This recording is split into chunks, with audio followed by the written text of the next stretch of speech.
হাতে পায়ে ঝিনঝিন, বিদ্যুতের শকের মতো ব্যথা এবং তার সঙ্গে জ্বালাপোড়া, তাহলে শুধু প্যারাসিটামল খেলেই কিন্তু সবসময় উপকার হবে না। এই ধরনের ব্যথাকে অনেক সময় নিউরোপ্যাথিক ব্যথা বলা হয়, মানে যেটাকে বলা হয় শিরার ব্যথা।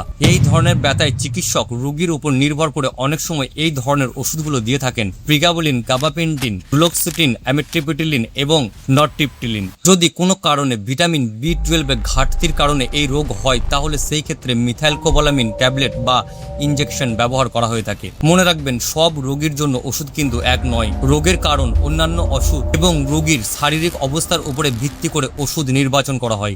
যদি আপনার এই ধরনের সমস্যা থাকে এবং ব্যথার ওষুধ খেয়ে আপনার সমস্যার সমাধান না হয়, তাহলে চলে আসুন টুডেজ ফার্মাসিতে। আমাদের চেম্বারে নিয়মিত অভিজ্ঞ চিকিৎসকরা রোগী দেখেন। আমরা চিকিৎসকের প্রেসক্রিপশন অনুযায়ী ওষুধ খুব সুন্দরভাবে বুঝিয়ে দিই এবং বিশ্বস্ত মানের ওষুধ ও নির্বাচিত অনেক ওষুধের সাশ্রয়ী মূল্যের সুবিধা আমরা দিয়ে থাকি। টুডেজ ফার্মাসি, সঠিক ওষুধ, সঠিক পরামর্শ, বিশ্বস্ত ঠিকানা।